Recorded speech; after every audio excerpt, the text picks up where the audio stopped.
Well, as we head through the next few days, it's more of the same, pretty calm weather-wise. But as we get closer to the weekend, we've got an incoming round of snow that brings about a major drop in temperatures. Now, it is far enough away that a lot can change in the meantime, but the overall atmospheric pattern says what it says, and I believe it.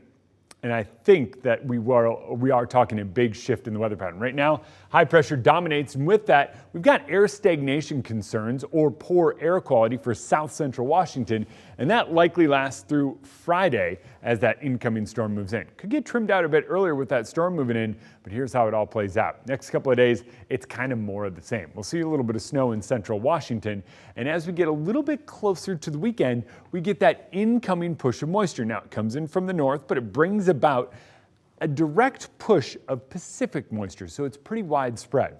Right now, it looks like central Washington gets mostly rain. It looks like eastern Washington and North Idaho, all snow out of this one, and it could be pretty heavy at times.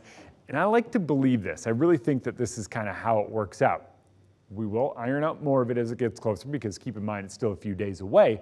But what we do know is that it is going to drop temperatures. We're looking at temperatures going from the mid to upper 30s or above freezing each afternoon down into the 20s with overnight lows down in the single digits by early next week. It's a huge drop in temps. And you're going, okay, why are you so confident in that? Why are you so confident in this overall weather pattern? Because the jet stream doesn't lie. It's the best way to make a more longer range forecast. And over the course of the next couple of days, it sets up over the top of us, but then quickly breaks down as we get a storm that rides along that break and brings us all of that snow.